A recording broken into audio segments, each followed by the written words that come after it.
Welcome to Moments with Marianne. I'm so delighted we're spending this time here today. We have a very inspiring show coming right up with special guest Sindy Warren, and she's here today to share with us her new book, Radi8, Using the Practice of Yoga to Cultivate Your Inner Shine. Man, doesn't that sound good? Now, Sindy perceives yoga much like Michelangelo did with his masterpiece, David. He was reported to have said, "I didn't create David. He was already there. All I did was chip away at the parts of the stone that weren't him." She believes yoga chips away at what doesn't serve us to reach the pure fulfillment of who we truly are. So let's welcome to the show, Sindy Warren. Thank you so much, Marianne. It's a pleasure to be here. What a joy it is to have you here. And so, my goodness, you are this attorney who does yoga, and you've kind of been diving into this whole yoga practice. How did you get started on this path? I've always loved a good physical workout, and that was initially what brought me to my first yoga class. I thought, I keep hearing a buzz about yoga and how hard it is and what a great workout it is. And that sort of introduced me to the practice, and I did not know for quite some time that yoga was so much more than a physical practice. I think a lot of people feel the same way when they start yoga. They don't understand that there's also this internal practice that takes place. Absolutely, absolutely. And it isn't advertised that way so well, I think. I would agree. Well, and then so when you started doing your research for this book, what was the inspiration behind that? So I practiced yoga for almost a decade and a half before I decided to become a yoga teacher, in addition to my law practice, which you mentioned. And so after my initial sort of infatuation with the physicality of the practice, I quickly discovered how much more there is to yoga. And over my years of practice and then teaching, I realized how few people know that.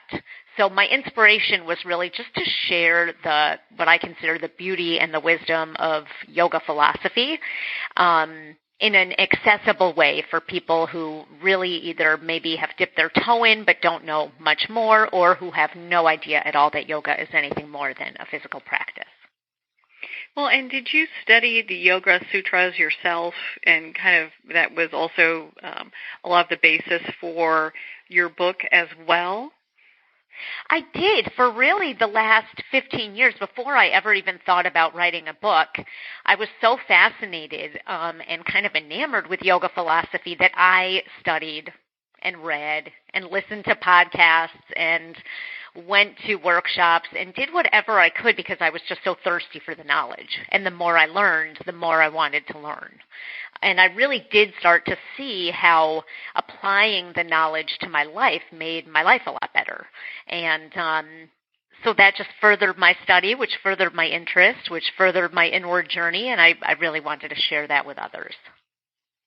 And did it take you a while to learn Sanskrit, or did you go by the translated version? No, I really went sort of, if you dive into the practice of yoga, you'll be confronted with Sanskrit almost every time you practice. And some teachers offer more Sanskrit than others. But I really just learned Sanskrit through reading, studying, practicing, teaching. I didn't take like a Sanskrit course or anything. But I think the language is just so beautiful. And I love the idea of using Sanskrit as a way to nod, acknowledge, honor the tradition of the practice. Well, and I know in your book you talk about there are ways that we could honor the world around us. Why and how would we go about doing that? So what you're talking about there is really the first limb of the yoga philosophy that's laid out in the Yoga Sutras, which this limb is called yamas. And it's basically restraints on how you act in the world. So, for example, the first one is called ahimsa, which translates as nonviolence.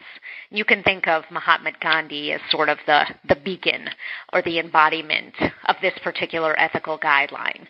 And that's just one of a number of different restraints. But if you look at them systematically and look at how you can incorporate them into your life or how you already are or where you may be lacking, it really influences all of your relationships with the external world. And I started to find that in my own life. Well, and it's really interesting when we look at yoga just much more than the practice on the mat, and you talk about that in your book, really cultivating this inner journey. You have a quote in your book that I just love, and it talked about if you're looking to heal or grow, you must first learn to love yourself as you are. And I think a lot of times when people hear that, they're going, gosh, I think I'm doing that. How do they know when they've gotten to the point where they've really arrived with that? Meditation is something I talk a lot about in the book and is a huge part of the practice. And if you think of meditation as simply slowing down and putting yourself in the seat of the observer of your internal landscape, if you just sit there and close your eyes, you'll notice, most of us will notice there's a tape running in our heads. And we first have to notice that. I think that's the first step to knowing, are we treating ourselves with love? What's our inner dialogue? If you say, oh yeah, I'm kind to myself, I treat myself with love, but then you close your eyes and you listen to that internal tape and you're calling yourself names or issuing harsh judgments towards yourself, then you're not in alignment. And so I think noticing is the first step of knowing how you're doing with that part of the journey, the self-love, which I think is so important for any kind of healing. Isn't that the truth? I mean, it's so easy to forgive other people and go, gosh, that person, they're having a tough time, or, we would treat our friends much more kindly than we actually treat ourselves with our own inner thoughts. Yes, absolutely. Absolutely. Some of the names, that I would notice, I would call myself in my head. I would never in a million years name call a friend or even a stranger that way. So noticing that was really kind of the first step to then starting to change that inner narrative. Well, so in your book, and we're not going to cover everything because you do talk about quite a bit in there, and I found it to be such a great resource, but you talk about there's these 8 teachings, and they can do different things. Why don't you share with us one of the teachings that you would like to cover? Absolutely. So I think that probably the least known of the teachings, so in the sutras, they're 8 limbs, but, there are 8 different ideas. I think the least well-known and one that I find the most interesting is called pratyahara, which is sensory withdrawal is the translation.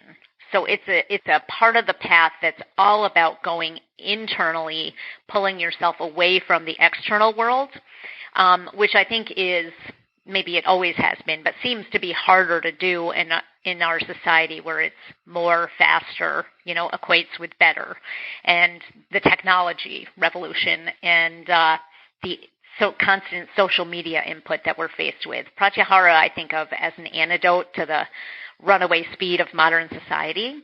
And it's really like, if you think about it back in the day of the old yogis, skinny dude walks into a cave, sits down to meditate, and stays for hours, days, weeks, etc.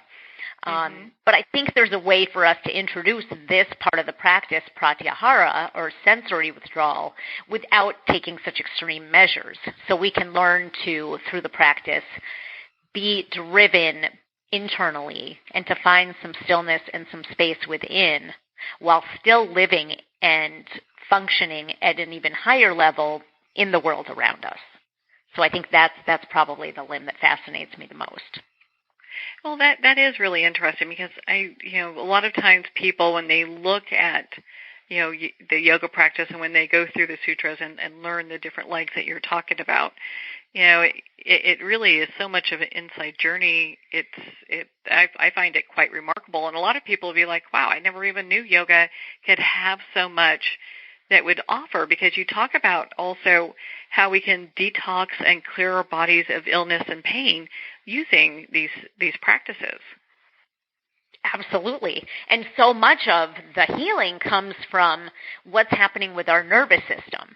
So if we're going to talk about, the physical benefits of the practice, aside from what you think of when you think of a yogi, someone who is toned and flexible and all that, really the most beneficial healing comes from the systematic activation of the parasympathetic nervous system. So the nervous system has a couple of different modes. The sympathetic nervous system is what we usually think of as fight or flight, and it's evolutionarily very important to know to fight or run if you're confronted with danger.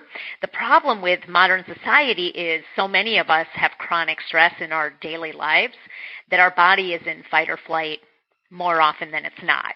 And that leads to inflammation and dangerous hormones released into the bloodstream that contribute to everything from heart disease to weight gain to insomnia. And so it's the stilling part of the practice, such as pratyahara or the different areas of meditation, as well as some parts of the physical practice and the breathing practice as well, that really serve as the antidote to being in the sympathetic nervous system, and they kick us into what we call colloquially rest and digest, where inflammation goes down, the heart rate slows, some beneficial and healing hormones are released into the bloodstream like serotonin, oxytocin.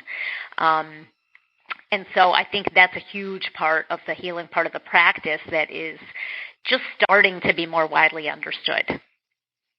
And gosh, that's so important, because when we look at all these different things that can be done with our own personal practice, you talk about stress. I mean, that's like such a huge thing, because it seems like our culture is in this kind of this chaos, kind of driven stress place. So, Sindy, tell us about your new book, Radi8. What is that all about? Great, I'd love to. So Radi8 is, the title of the book is spelled R-A-D-I and the number 8, and it's really a nod to the ancient philosophy of yoga created thousands of years ago, which is an 8-part, or as we call it in yoga, an 8-limb path.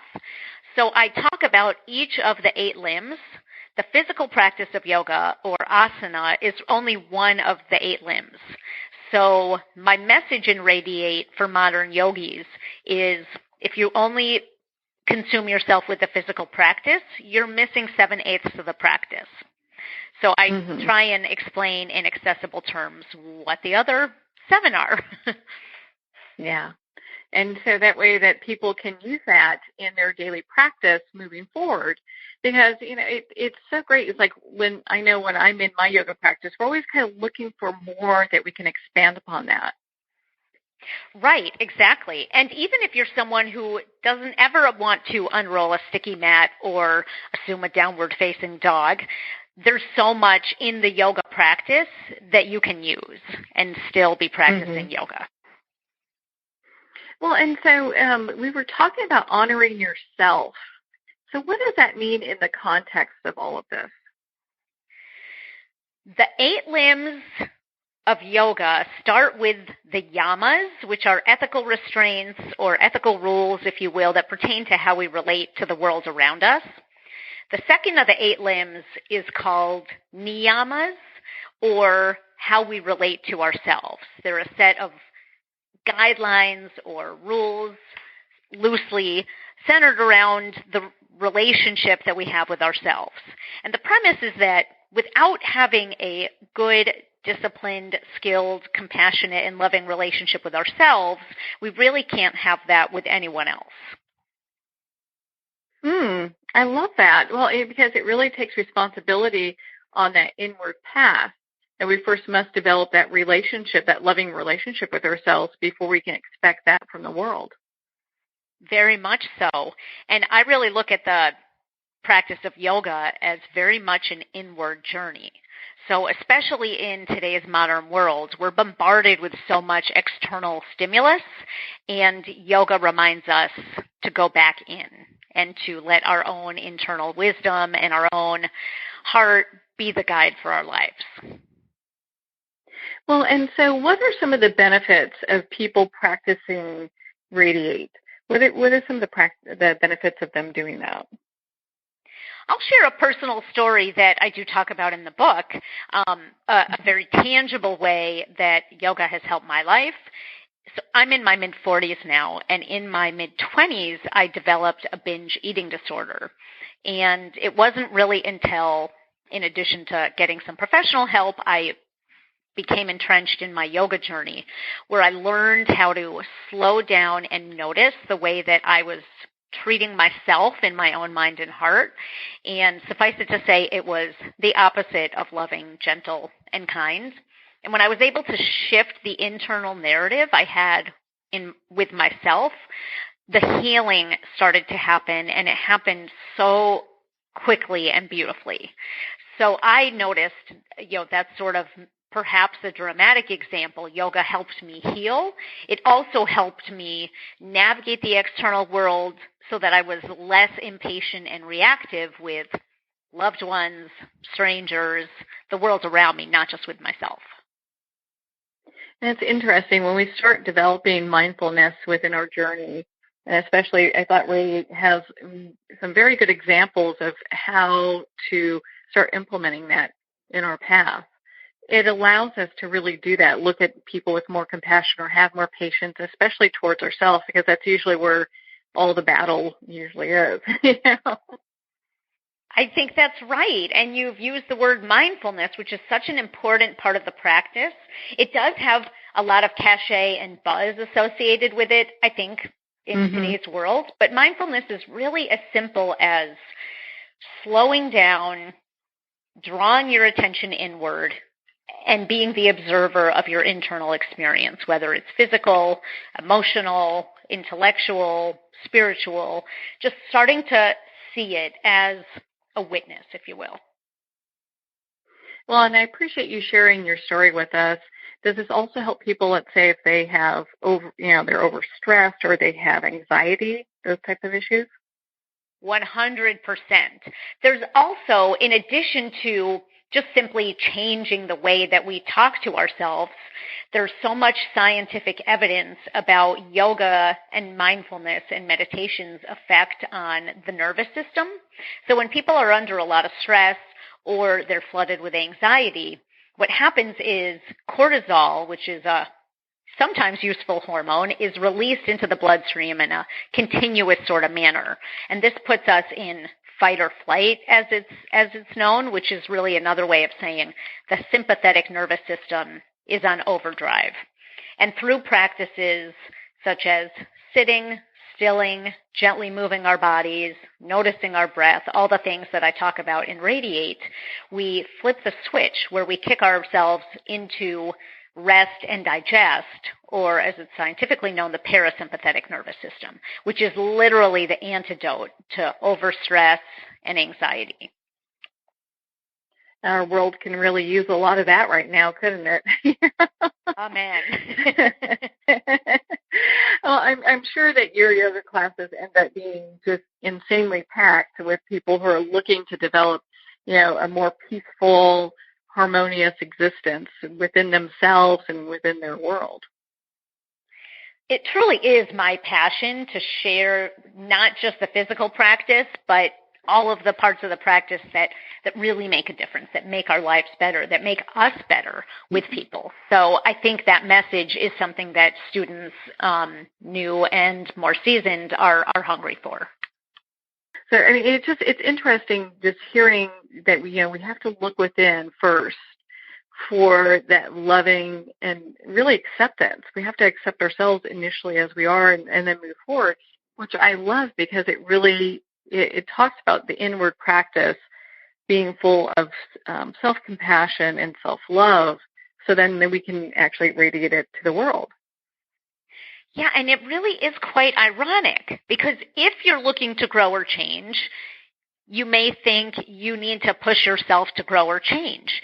So I've, as a lawyer and as a student in university and then in law school for many years, was very much driven by an achieve, attain, more is more kind of mindset. And when I tried to apply that way of living, which works for me well academically and professionally, to my interior experience, for example, with my eating disorder, it had the opposite effect.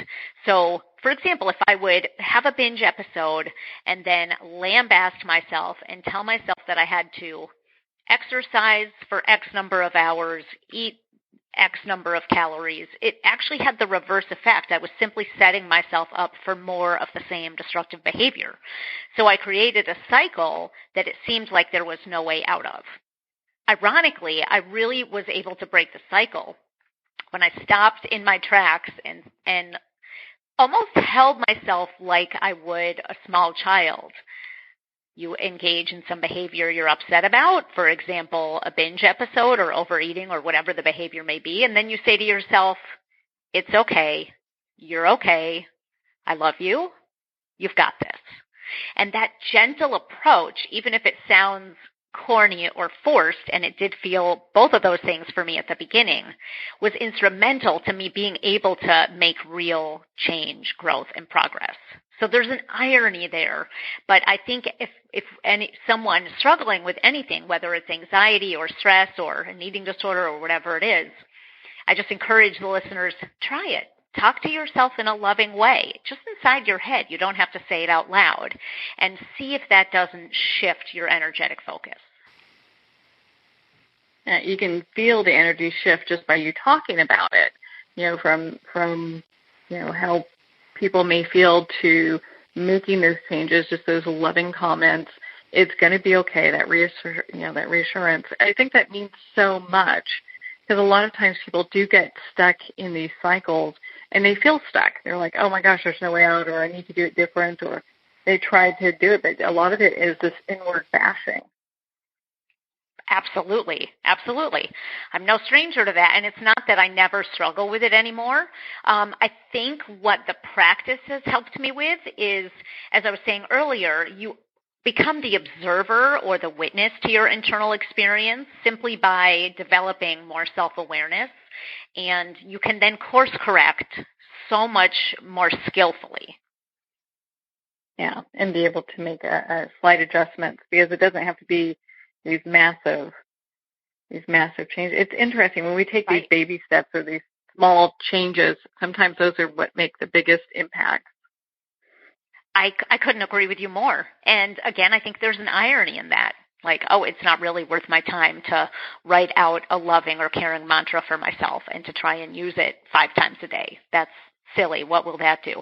And it's like the very smallest things that do make the biggest impact over time. I've noticed that in my own journey. I've seen that with students, and I think it's an important point. Well, and in your book, Radi8, you also talk about how we can learn how to not really care about what other people think of us as far as the outside world's concerned. And how does that work? That's a challenging one for many of us, myself included. Mm-hmm. I relay a story in the book about how a yoga teacher said to me once, it's not your business what anyone thinks of you. And I am a people pleaser by nature, and that just blew my mind. What do you mean it's not my business? Isn't it my job to make people like me and to have as many friends as I can and to be well liked and well regarded? And the answer was no. Love yourself, live your life in alignment in a way where your insides match your outsides, and the rest will flow. Some people will love you, some people will not connect with you at all, and that's okay. So again, the inward focus of the yoga journey is something that I think for so many of us, especially youth who are consumed with social media depictions of everyone having the best time ever all the time, it would be so helpful to just direct the focus inward and to view external portrayals of life with a healthy bit of skepticism. Yeah. It's so, I just really, there's so much about your book I really appreciate and enjoy, and I don't want to cover it all because we want people to pick up their own copy of Radi8. And gosh, I've got like a whole bunch of questions here. I think I might have time for 1 or 2 more. When we talk about enhancing our relationships, How does this teach us? How does your book teach us to do that?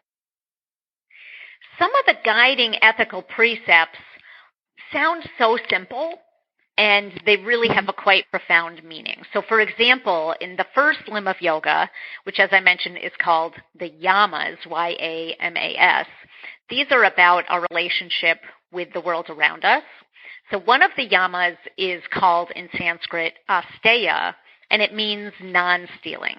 And it's easy for us to look at these guidelines or rules at a very superficial level. So to think, I don't commit theft, so I'm good on asteya. And the practice actually invites us to go deeper and to say, if you're in a conversation with a loved one, a friend, even an acquaintance, do they have your full attention, or are you stealing energy from them by either interrupting, spending the conversation thinking about what you're going to say next as opposed to truly listening and hearing them, or even pulling out your smartphone and checking how many likes you got on Instagram while someone's talking to you. So that would be a simple example of how the quality of our relationships can improve by simply learning to be more present using some of yoga's guidelines. And how is it possible when we're doing our the asana, the yoga, the physical poses, is it possible that we can be using your book during that time to correlate the poses with the inner teachings? 100%. I think when asana or the physical practice of yoga really took off in the West, the idea of many teachers was you can find every single bit of yoga philosophy on your yoga mat. And there is some truth to that. You can be focused. You can learn mindfulness. You can be the observer. You can find yourself in a moment of discomfort and stay anyway with your breath, becoming more responsive and less reactive. So I think you can practice all of the aspects of yoga during the physical practice on our mats. What I believe happened to the modern practice is it started out that way and then it became all about the physical. So the extra layers of the yoga practice sort of fell by the wayside in lieu of fancy poses, intricate sequencing, banging music, and all those things have a time and a place. In fact, I love fancy poses and great sequencing and playlists, but there is a depth to the practice that with the right skilled teacher can absolutely find its way onto the yoga mat, into the physical practice.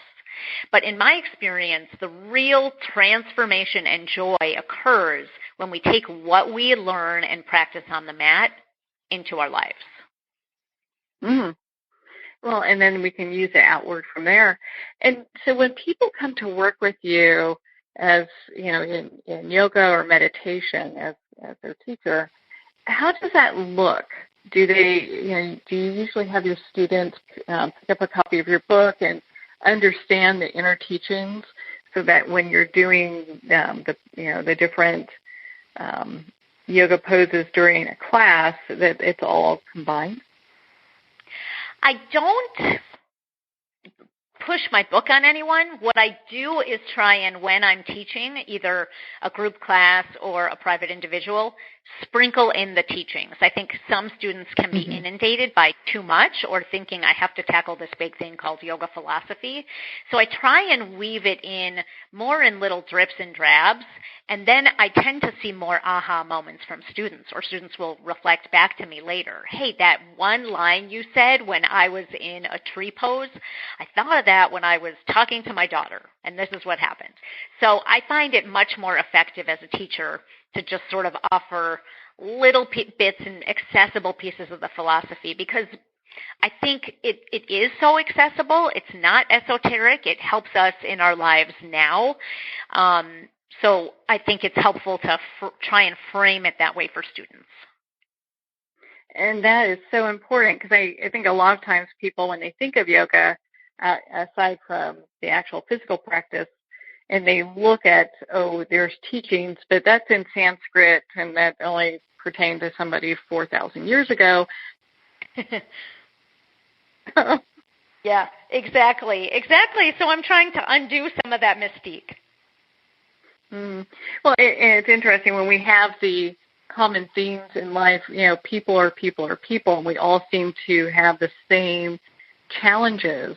And a lot of it, it can, that self-love, the inner peace, the suffering from stress and anxiety, all these things, unfortunately, in a lot of ways have been things that humans have dealt with over time for millennia.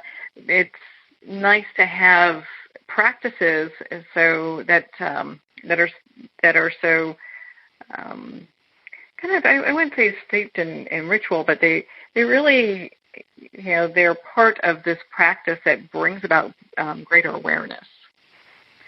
I think that's so true. And if you look at the latest scientific research that's coming out on the benefits of even something as simple as mindfulness meditation or breath work in a very simple way, it's showing what the yogis of 5,000 years ago knew and codified. Mm-hmm. So we're almost just catching up with what they knew, and I think you're absolutely right. Human nature is human nature. The nature of the mind is the nature of the mind. And so these are ancient tools that can seem intimidating, but again, if they're applied in just little bits and pieces here or there in an accessible way, there really is something for everyone. Well, I found your book really easy to read, understand, and to dive into and start using that with my yoga practice. So I love it and highly suggest everyone go get their own copy of Radi8. Sindy, where can people connect with you and be part of your community? Absolutely. So my website is yoga8, the number 8, book.com, and I love to connect with people on Facebook. My name, Sindy Warren, Sindy with an S, or on Instagram at Sindy Warren, and I'm always happy to talk with anyone interested in learning more about the practice. And moving their practice from there. Well, Sindy, thank you so much for taking the time to be on the show with us here today. Marianne, it's been such a pleasure. Thank you. Thank you so much, Sindy. It's been such a pleasure to spend this time with you and, of course, to talk about your new book, Radi8, Using the Practice of Yoga to Cultivate Your Inner Shine. Now, Radi8's available at Amazon and Barnes & Noble. And don't forget to visit Sindy's website at yogaforourBestLife.com. Well, we're at the end of our time today. I would like to thank everyone for tuning in. You've been listening to Moments with Marianne. And remember, make every moment count.